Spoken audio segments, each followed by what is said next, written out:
Perfectionism is not productivity. It is self-rejection disguised as control. I'm gonna let you unpack that one for a minute. But we fall into this perfection trap thinking that we're being responsible, prepared, or high performing. But in reality, we're stuck, and perfectionism's the reason.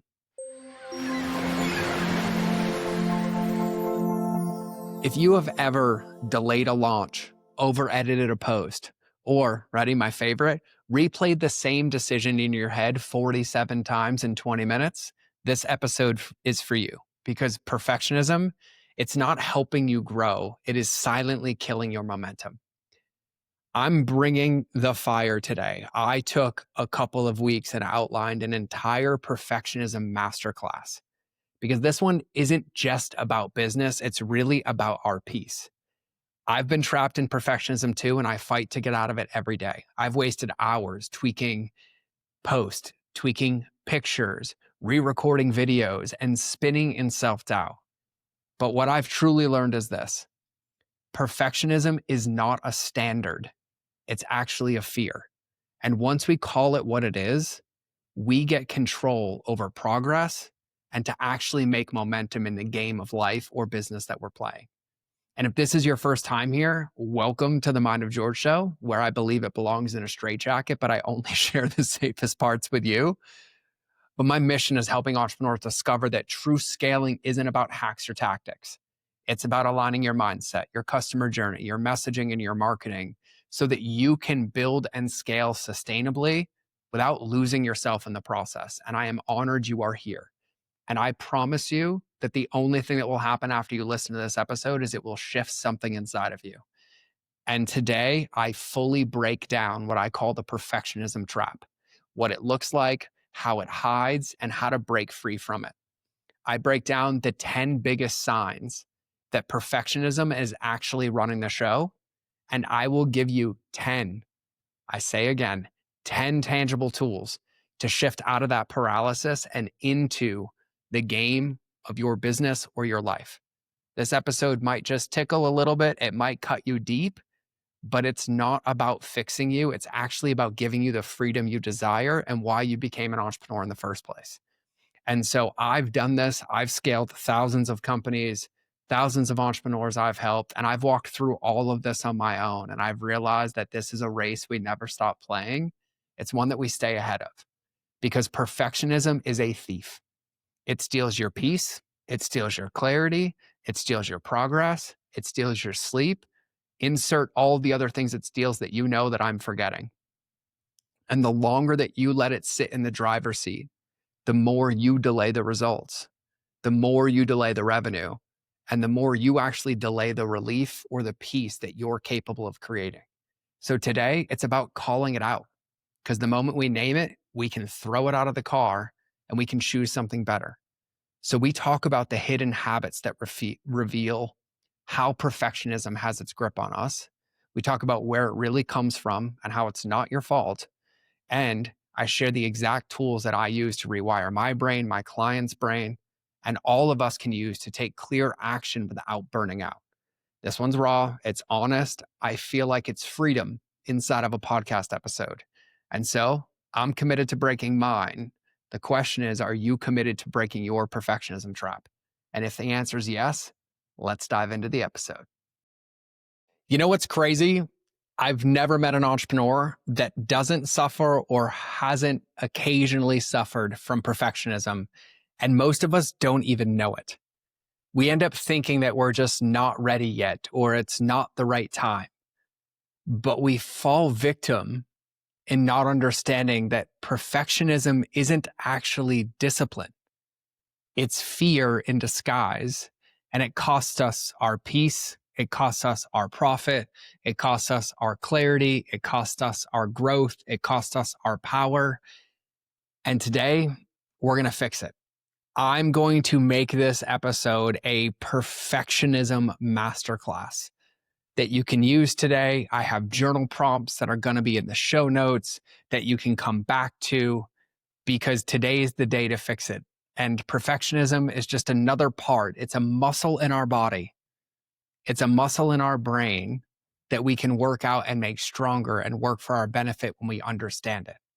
But if you've ever felt stuck or afraid, I don't know, to hit publish, or you overthink every decision, or your decisions then lead to more decisions and sticky notes lead to more sticky notes, or you think the path through burnout is like grinding and pushing, but you don't know why, I want this episode to serve as your lifeline, because we are going to fully unpack what we call the perfectionism trap.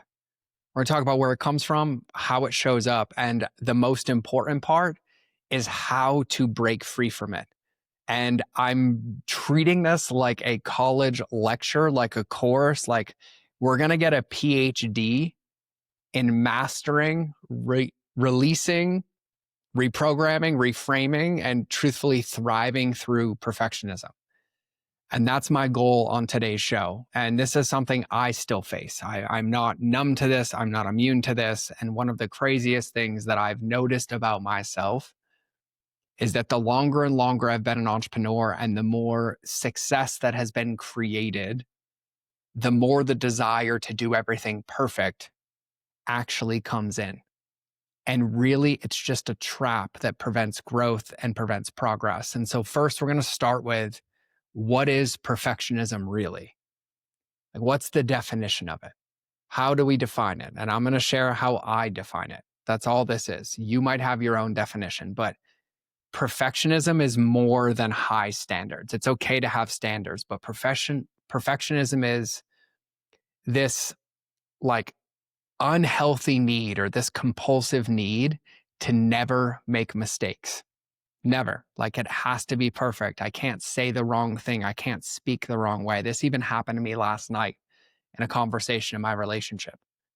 It's this compulsive need where it feels like paralyzing, thinking about saying the wrong thing or have somebody be upset or missing something or not having the answer, right? It's this deep desire for control that as an entrepreneur, we mask as productivity.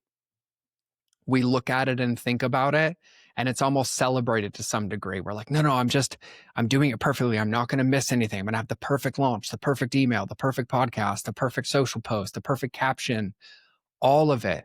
And it's this desire for control that we mask as productivity. And really, it's subtle, but it's also brutal and painful when we realize that what it really is a form of self-rejection. It's a form of self-denial, because when we have success in it, right, when we hit our goal, it still feels like it's not enough.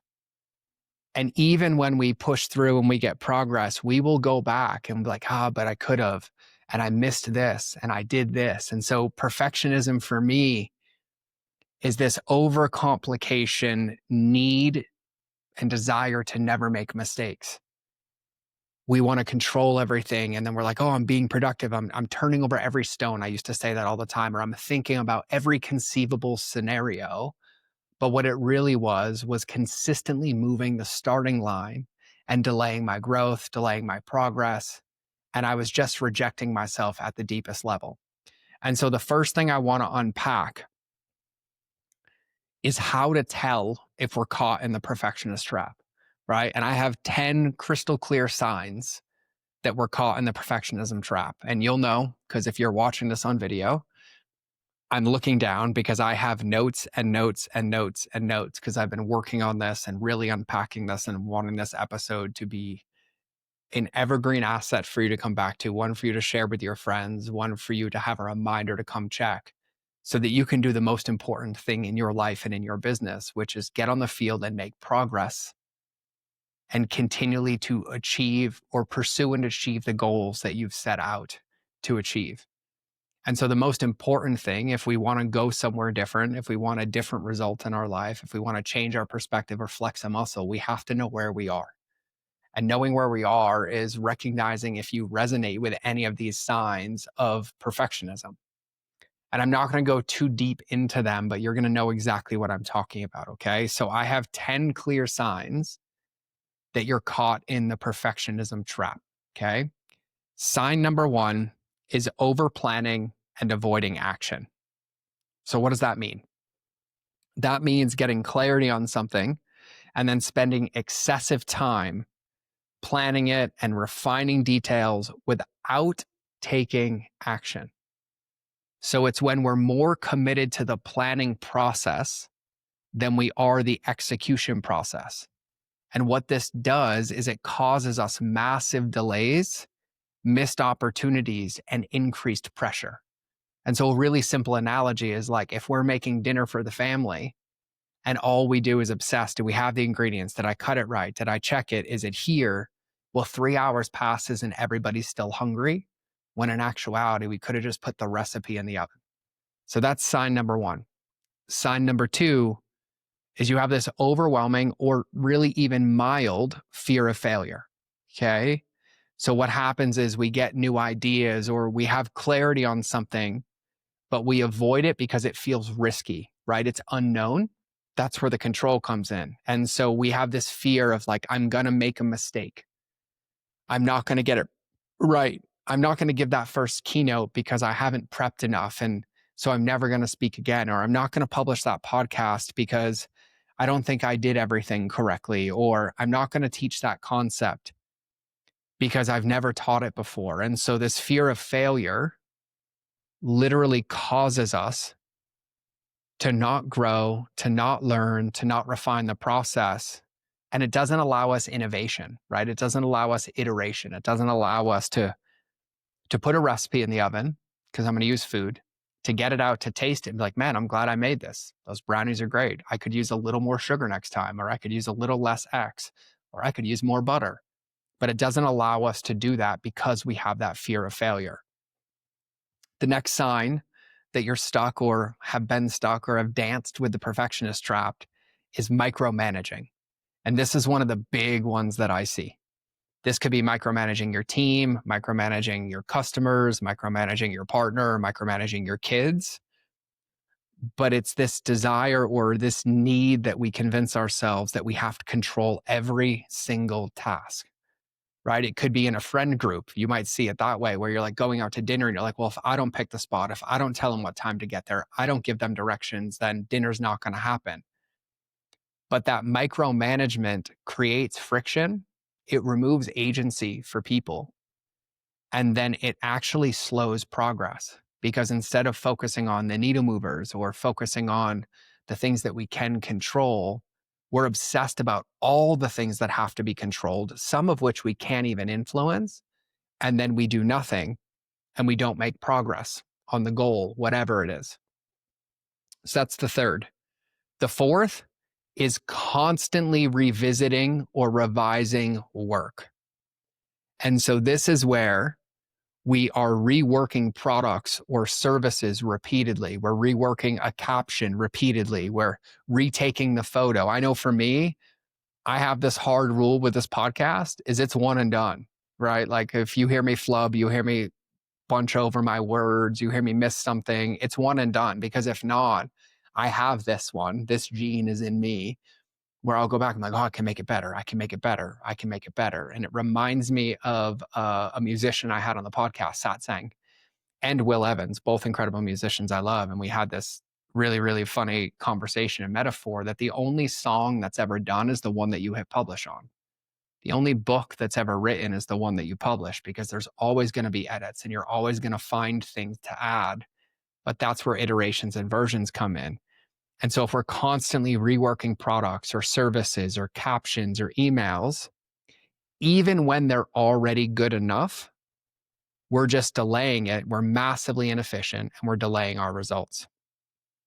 The next one, the next sign that you might be in the perfectionism trap is that you have difficulty delegating, right? So we have this fear of delegating a task because we don't think that others will be able to meet the standards. So then by default, we do everything ourselves. I see this a lot with early on entrepreneurs, like afraid for their first hire, or they have a team, but they're not really letting them run or letting them drive. And so what this does is it leads to overwhelm and burnout, also resentment, where you start to have this quiet resentment of like, yeah, but like I pay them for this, or they said they would do this. but it's really because we are trying to control everything, or we're having difficulty delegating. So we keep it close to the chest and then it breaks us. The next one is chronic stress and burnout. So we'll have some of these other signs and symptoms, right? Because they all can kind of mix together in the same, melting pot of the perfectionism trap. But we'll end up having self-sacrifice inside of it. And so it leads to chronic stress and burnout, right? We will push for perfection, right? We'll stay past our working hours. Like, I'm not going to the gym today. I gotta handle this. I gotta do this again. I gotta check this again. And we do it at the expense of self-care, right? So we neglect our own needs. We neglect ourselves on the field. We overtrain in entrepreneurship per se. And so what happens, right? We work longer hours, we get stressed in the process, and then eventually we burn out. The next one, and this is a big one, this one has George written all over it, me calling myself out as a sign that you're stuck in the perfectionism trap, is that you have the inability to celebrate success.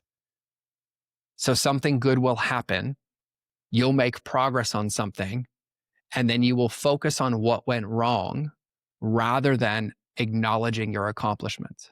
Even worse, somebody in your life, a team member, a partner, a client, will compliment you or say, "Oh my God, you did such a good job," but you'll diminish it or you'll deflect it. And so no matter what, you're dissatisfied. And how I see this showing up for so many people is the feast or famine cycle. Same thing for me, where I gained and lost 100 pounds 4 times, or when I built businesses and lost them. It was because I never allowed myself to celebrate the wins, so I couldn't see my progress. I would just create these gaps that made it hard, so that I had something to go be perfect about or stress about or overindulge on or micromanaging, okay? The eighth is overthinking decisions. So then we'll have these decisions in business, right? We're like, oh, should we do this call, not do this call? Should we do this podcast, not do this podcast? Should we go to this event, not go to this event? Should we try this offer, not try this offer? And what we'll do is we'll get stuck in overanalyzing all the choices, right? We will literally look and look and look, and then we'll look again.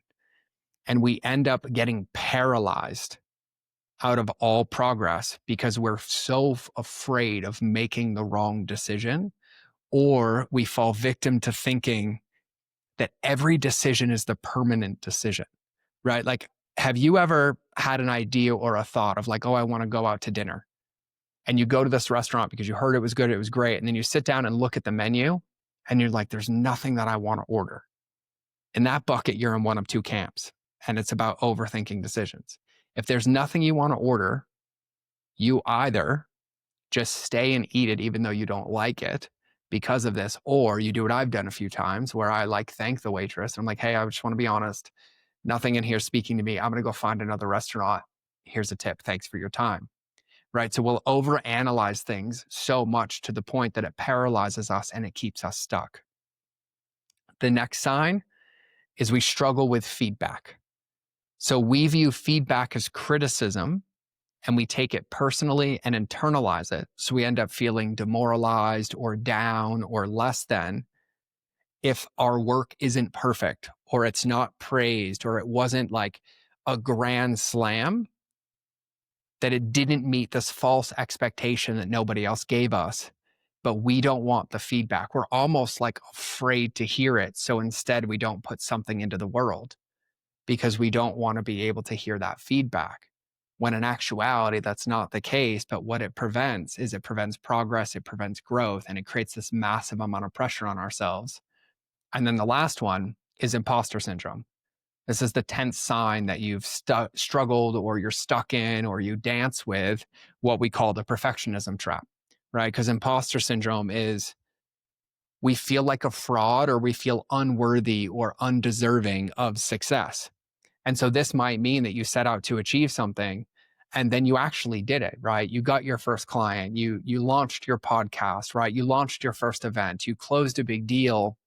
But then when it comes, we feel undeserving of that success, even though we've achieved our goals. And so I wanted to hit all of these because I'm sure there might be more, but for me, these all correlate directly to either myself or to clients that I've coached or companies that I've helped scale or people that I've gotten coaching from that have helped me understand these. And so if any of these sound familiar, number one, you're not broken.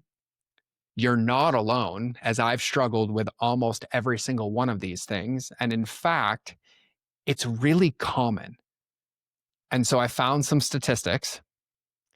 50% of entrepreneurs exhibit perfectionistic tendencies. The general population is only about 30%.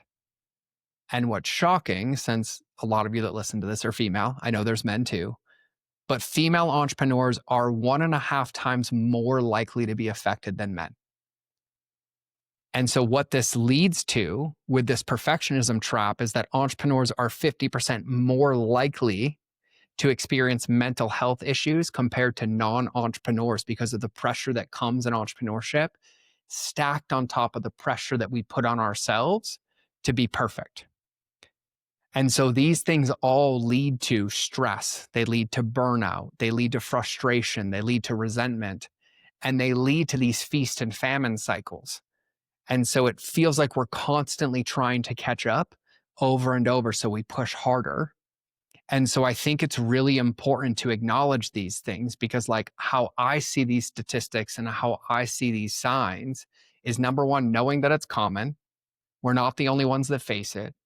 And every other person who's succeeded to some degree has had to navigate this, flex that muscle, and reframe it because it doesn't mean it's where we're destined to end up. It doesn't mean like that's how we forever are. Like, you weren't born a child as a perfectionist. It was something that was trained, right? It was a belief or a story that was either caught or taught, right? Could be taught your child, it could be taught at school, it could be taught the one time you submitted a paper and the teacher's like, that's not good enough, right? Or it could be caught even as an entrepreneur where you're comparing yourself to somebody else. You're like, yeah, but this was my result and this is what I did. And so then you look at it and you're like, well, my emails didn't do that. And so it doesn't really matter where it came from. What matters is that when you're aware of it, you can change it. But I do want you to understand where it comes from. And the reason I said it doesn't matter where it came from is because we all have it. But none of us are immune to this, right? We're human beings. We're susceptible creatures. We get influenced in all of this. But knowing where it comes from sometimes helps us put a label to understand why we have the flavor we have or the version that we have so that we can work through it and be like, well, I don't really like that. I want something completely different, right? So where does it come from? Okay. And I only have 6 places that I found, thought, researched that it comes from. Okay. So place number one, I referenced this earlier, early childhood and parenting, right? Our early childhood and our formative years where our paradigm is being developed or formed, like our view of the world, right? That perfectionism often starts there because we had overly high expectations or criticism from parents, from coaches, from teachers, from other students, right? And so what happens in those years is we internalize those standards and then we end up growing up with this belief that we must be flawless to earn approval or love, right? Like, if I don't get straight A's, I'm not going to be loved. If I don't get into the number one Ivy League college, that I'm a failure, right? So that's one place that it comes from. Another one, which I think is massive and all entrepreneurs have to be aware of, is social or cultural influences, which means even to this day, we pick up more because of comparison, but we have societal pressure, right? We have the emphasis on the Instagram life, the success or appearance, right? It fuels this perfectionism because of this comparison. Well, they have it and I don't have it, which means I might not be doing it good enough. So I have to work harder and it has to be perfect so that I can have this thing. And I say this to people all the time that often the mistake is that we compare our before state to somebody else's after state, but we miss the process where it wasn't perfect and it was messy to get there. The third place to be aware of is this fear of failure, right? Where it comes from this fear of failure, which can come from many, many places, but perfectionism at its core is typically rooted in that. It's like, I can only be all or nothing. It has to be perfect or it's nothing. It's either win or lose. And that is just not true. when it comes to growth, when it comes to progress, when it comes to success, when it comes to entrepreneurship, when it comes to relationships, when it comes to friendships. But if we perceive mistakes as catastrophic, right? Like my whole life is ending, it leads to this obsessive drive to avoid them at all cost, which we now see the perfectionism trap, that we limit risk taking or we limit launching something in fear of this growth or this feedback loop. And I know for me, this fear of failure is the deepest one for me, that comes all the way back to my childhood, but what is exacerbated because even in the Marine Corps for 13 years, like we were convinced we couldn't die and you had to win at everything. And it was never about you actually winning. It was the mindset to be able to do it. But it created this massive obsession with never failing, to where even in friendships, sometimes my friend's like, hey, I have some feedback. I struggle to hear it sometimes. So I have to tell them like, hey, listen, I'm really excited to hear it, but I'm also petrified and having anxiety right now because I feel like you're not going to want to be my friend. And they're like, dude, what are you talking about? But it's something I have. I'm not immune to any of this. The next one is low self-worth or self-esteem. And so what ends up happening is we end up tying our self-worth or our value as a human to external accomplishments or external validation, which means we put this pressure on ourselves to be perfect because we think we can only be loved if it's perfect or if it goes exactly how we designed. And I've seen this in my entrepreneurial career of running events and doing coaching and all these things. It's just this place to be aware of. But if you believe that your value and the only value you have as a human being is based on flawless performance, what tends to happen is we always strive for almost unattainable standards. And then we judge ourselves against those standards. So we never allow ourselves to grow, or we never allow ourselves to get on the field, or we put an over-amounting pressure on ourselves, and then we burn out in the process. Another one is personality traits, like certain personality traits, right? Because our personalities are developed, but personality traits tend to be where this can come from. So if you have like a high conscientious personality trait, right, which is like you're focused on details all the time and you're really disciplined, like analytical, or if you have like neuroticism, which is this tendency to experience negative emotions, those things can predispose us to perfectionism. And so we set these high, unrealistic standards over and over again. And then we try to measure up against them or constantly meet them. Like I said earlier, not celebrate our wins, not acknowledge our progress. And so then that creates the perfectionism trap. And then the last one, which I think is the one that we will be submitted to for the rest of our lives. Of course, the cultural and social pressure will be there, but past and future experiences. And not just past, also experiences that haven't happened yet are also going to be things that trigger or tilt us into or push us into the perfectionism trap, right? So traumatic experiences, stressful experiences, right? Moments in our life where they could be seen as quote unquote failure or rejection or little t and big T trauma, it can lead to perfectionism as a coping mechanism, right? That keynote that we thought was going to crush, and then it didn't, could lead to this, well, I can't ever give another keynote until it's absolutely perfect, and we never give another one. And I think the best model for like overcoming this one is looking at stand-up comics, because I watch a lot of comedy and I love the fact that they bomb and bomb and bomb and bomb and then get better and better and better. But like, you can't be attached to the previous one and you can't be pre-attached to the future one. And so what ends up happening because of those experiences is we have this desire to control or avoid future pain. So we spend obsessive amounts of time looking for that perfection. And so this is great, George. This is awesome. Now I know what you think perfectionism is, and you might agree with me or not. I hope you do. I know the signs to tell if I'm struggling in that perfectionism trap or in that moment. I know the statistics. I know I'm not alone. Everybody faces it. You face it, George. I think we all face it. And I know where it comes from. So the most important part is, how do we overcome it? And I think the first thing to understand about this is that none of these things are bad. None of these things are wrong. They're just things for us to be aware of. It doesn't mean we're too much or we're too analytical or we're a pain. It just means that we were shaped this way as a coping mechanism or survival or by experiences. And so the question is like, how do we reshape it? And how do we allow ourselves to overcome it? To then break free from perfectionism and fall in love with what the whole goal is, which is progress. Okay. So, in order to do that, there's some things that we have to do. Number one is we have to know where it stems from. You have to acknowledge where it stems from so you know the root cause so that you can see it, meet it where it is, and uproot it, right? So, understanding where it comes from is the first step.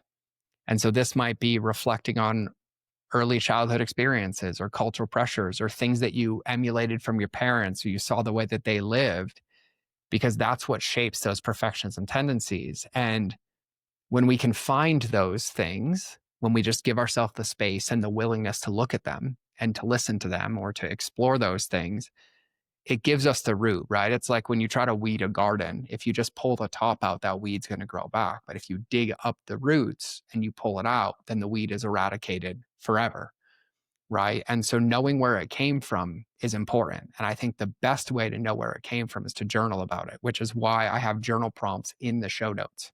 So I'm not going to read all the journal prompts because I made 2 for each one of these, but I want you to actually take some time to journal it on a piece of paper. You can do this alone. You can do this with a partner. You can do this with a business partner. It doesn't matter, but you need to bring awareness to it. You need to journal it.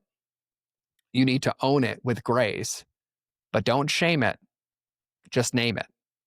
Naming something is what brings it into our awareness. And once it's in our awareness, we can choose to act differently. Okay. That's number one. Number 2 is embrace imperfection as a part of growth. Okay. We have to know, but we also have to believe, not just in our thoughts, but also in our actions, that mistakes and imperfections are natural aspects of being a human being, of being a human being. They're definitely a natural aspect of building a business, because if it was easy and it worked every time, everybody would have it. And it's definitely an aspect of relationships, and it's an aspect of our personal growth.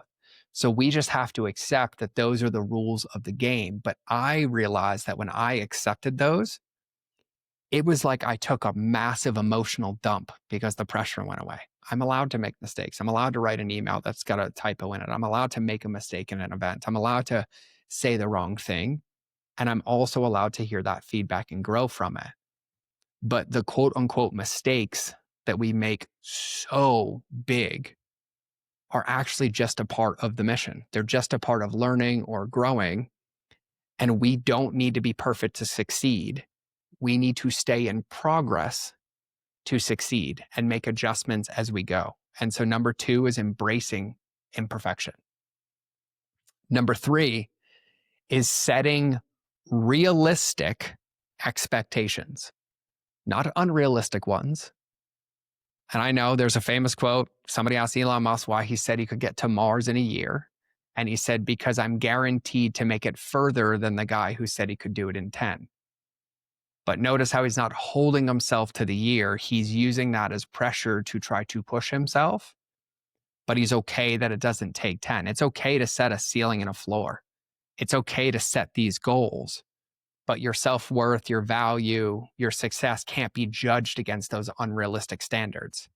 And so what you want to focus on is setting achievable goals, ones that you can practice that lead to progress and improvement, where you can also see it happening, right? Like if you're like, I've never run before and I want to run a marathon. If you set out tomorrow to run a 26-mile marathon, point 2, you're not going to make it and you're going to use it against yourself. But if you set out to go for a walk and then a run, and then after 2 weeks, you realize you're being consistent and you see your progress and you can measure it, then you want to keep pushing. And so it's really about setting standards that we can actually match and meet.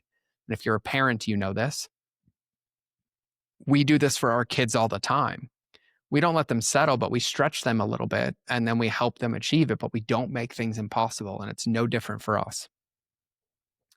Number 4 is prioritizing action over perfection. Prioritizing action over perfection.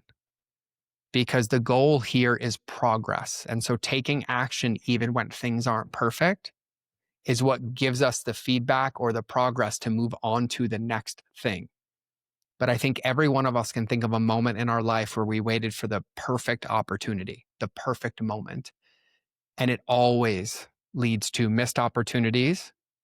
It leads to resentment. It leads to frustration, right? The amount of times we're like, oh, I should have said something, or I should have put my hand up, or God, I should have asked to do this thing, or I should have told that person about this thing. It's never really something we celebrate. It's more so something like, why did I do that? And so we have to prioritize that action, because action is what creates that progress. And this is a game of growth. It's just a game of brick by brick, bite by bite, boom, boom, boom. That's number 4. Number 5 is learning to delegate. Notice how we said learning. None of us are literally issued a default operating system that we're perfect at delegating. It is a skill that we have to learn. So we have to learn to delegate. You have to recognize that you don't have to do everything yourself, and it's also impossible to do everything yourself. You might have convinced yourself that that's the only way. You might be choosing that, but it doesn't mean it's true. And so this could be trusting your team, delegating tasks, and letting go of control. If you don't have a team, this could be hiring a house cleaner or asking for help from your partner. This could be asking a friend of yours to help you do something that you don't want to do. But learning to delegate is anywhere in our life, learning to surrender and let go of that control so we don't burn out. Could be as simple as letting go of responding to a message until tomorrow. Could be as simple as putting blocks on your phone to not get notifications at a certain time. It could be anything. Delegating out is letting things go so we can surrender. And even more importantly, it's asking for help and allowing people to do their part in it. Number 6 is manage self-criticism. So when you find yourself self-deprecating, when you find yourself talking down to yourself, you have to remember that you're programming your brain. The Bible in Proverbs, I think it's 18:21, says the tongue has the ability to give life or death. And whatever you speak about yourself is going to be what's programmed into your brain that you act around. And so we have to be willing to challenge the negative self-talk, because all that does is fuel this perfectionism. But it means having grace for yourself. It means being compassionate. It means that you have to understand that just because you make a mistake, it doesn't diminish your value as a business owner. It actually increases it. Think about the time that we think somebody has it all together and we see them make a mistake and we're like, oh my God, they're human. Whew, right? No one's ever been like, I'm so upset they're not perfect, but we do that to ourselves. And so by managing that self-criticism, we actually have to call ourselves out on our crap. My favorite way to do this, and I've shared this on so many podcasts, is for a couple of years, I had a photo of myself at 5 years old on the background of my phone. And anytime I was self-criticizing, I would challenge myself to speak to me out loud at that age. And I couldn't do it because I could never talk to my son that way. Another way I do it is when I find myself self-criticizing, I open my phone and I record an audio and I tell myself I'm allowed to be right for a minute. And then when I'm done, I try to listen to it, and I can never make it for more than like 10 or 15 seconds because it literally makes my skin crawl with how mean I'm being to myself. But the goal is to catch it and capture it. And by doing that, we can reframe it, and then we can choose the empowering interpretation, because there are 2 sides to absolutely every single situation. And there's a famous quote, I've said it actually a few times today, and I don't remember who said it. But whether you think you can or that you think you can't, you're right. Whatever you speak in to yourself, either good or bad, is going to become the truth that you operate by. And this is not something you do once. It's a practice. It's a muscle. It's something that we have to keep working on every single time it comes up. And I hate to keep doing this to the kids, but think about the amount of times, if you've ever raised a toddler, that you've asked them to do something, right? You'd be like, hey, can you do this? Hey, I asked you to do this. Will you do this again? Hey, will you do X? Will you do Y? We don't ever then start gaslighting them or emotionally abusing them. We just constantly remind them over and over again until it becomes something that they can do on their own. And we forget that that process is something we still have to do as adults, and even more so as entrepreneurs, as we are learning and growing as we build our business. The next step is recognizing the costs of perfectionism. You actually taking the time to ask yourself, like, what is this trait that can be unlearned or retrained costing me? And even besides the stress and the burnout and the stagnation, like, what is it actually costing me? Is this costing me speaking opportunities? Is this costing me clients? Is this costing me connection? But like, give it real tangible costs so you have a reason to hold yourself accountable to growing through this. Because when you constantly chase perfection, all it does is inhibit the things that you actually want. You won't be able to grow your business. And you sure as crap won't be able to be healthy and happy because you're literally going to kill yourself in the process. Number 8 is focus on progress and not perfection.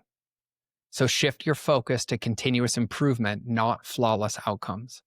So this means every single day celebrating all the wins, the small ones, see them as stepping stones and celebrate them, like say them out loud, share them with a friend, be witnessed in them. Number 9 is embrace feedback as a growth tool.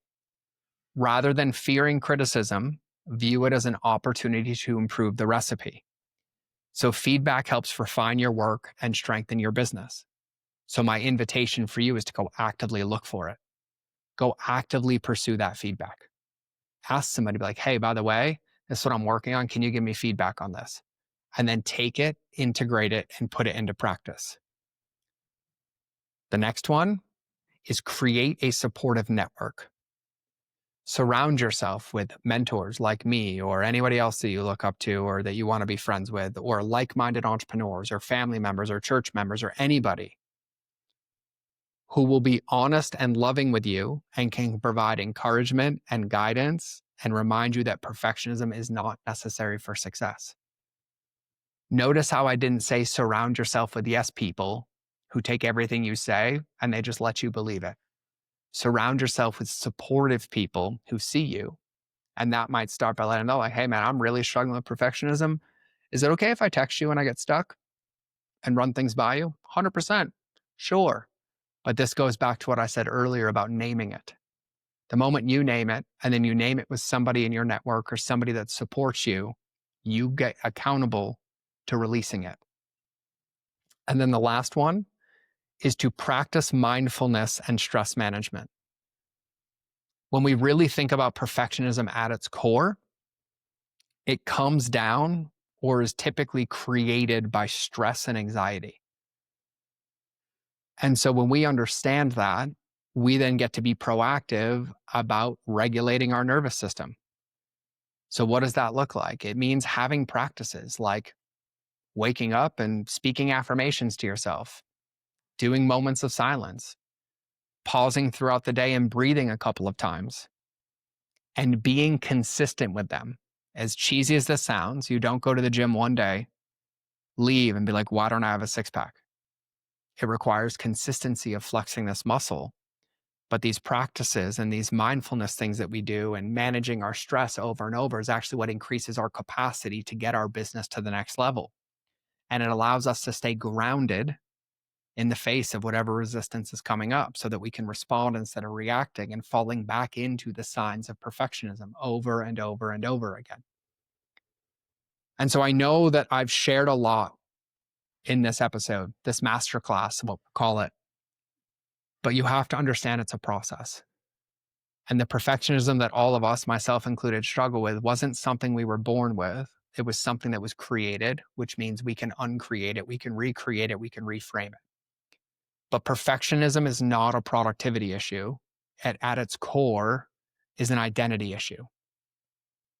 And if all of us are committed to growth and all of us are committed to our goals, we get to let go of perfectionism and fall in love with progress. Because when we stop chasing perfect and we really fall in love with progress, like, oh, I did better. I did one thing better than yesterday. I walked 1 extra mile today. I sent 2 extra emails today. I made 3 more posts today, or whatever that progress is for you. Our business actually grows because we're planting deposits that can actually grow. When all we're doing is trying to be perfect and do it ideally, those seeds never get planted and they can never produce fruit. And so when you embrace progress, our business grows, our results change, our life changes, our relationship grows, whatever that is for you. And in that process, you see that that progress is bringing your peace back, and it's bringing confidence back, and it allows us to scale our impact. It allows us to multiply the things that we're doing by not falling victim to these. And if I shared this on the show and shared these notes with you, and you were like, all of those are me, hi, me too. Not immune to any of this. I would submit, and it's not a comparison game, that I struggle more than most. And it's something that when it's in my awareness and when I have my supportive network, it's something that gets eradicated. And the more I eradicate it, the more space for progress is created. But it still requires that I look at it, that I face it, that I pray about it, that I lean into it, and that I take the actions to rewrite that program of perfectionism. And so that's the invitation. And like I said, and I'm going to look down at my notes again, like I said, I have prompts for you for each one of those steps that I just laid out. So I have 2 journal prompts for you to know where it came from. I have 2 journal prompts for how you can embrace imperfection as a part of growth. I have 2 journal prompts for setting realistic standards. I have journal prompts for prioritizing action over perfection, delegating with trust, not control.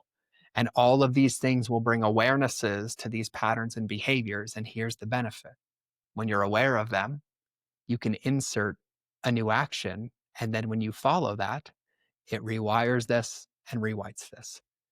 And so that's what I wanted to share today. I know this is a little bit longer and beefier for a Monday episode, whatever day you're listening to this, but I needed to share all of it. And the invitation's here for all of us, myself included. And so I love you to absolute pieces. If I can help you in any way, if I can be in your support system, just DM me on Instagram, be like, George, I want you to be in my support system. Done. You want to get a cup of virtual coffee, go to my website, click on the Work With Me tab. Doesn't mean you got to work with me. Just means you got to fill out a form to schedule a call. Let's get a cup of coffee. I'll talk to you about this. If I can help you in any way, just let me know, because it also helps me, because you're going to be holding me accountable to not falling into the perfectionism trap and falling in love with progress. And I think most importantly, if you know anybody that can benefit from this episode, if you know anybody who struggles with perfectionism, share this with them, because then you guys can work on this together. But if this hit you anywhere, if you felt this anywhere, it's time to get honest about what all of this is costing you, and also what you could create in your life if you were willing to let it go, what you could create in your business if you were letting it to go. And so my invitation is, if you could please spread the love and share this with somebody, share this with 2 people and help them as well, because all of us get to win. And this is really the path for us to win, is to fall in love with progress. And so if you want those journaling prompts, you don't need to give me your email. You don't need to DM me. I put them in the show notes for you. And so that's where we're going to wrap today's episode. So I love you to pieces. I appreciate you immensely. And I most importantly want you to remember that relationships will always beat algorithms, especially the one with yourself. And this episode is a masterclass on how to grow that relationship with yourself. So I'll either see you in the next episode, or you will hear me in your earballs. But either way, we're out.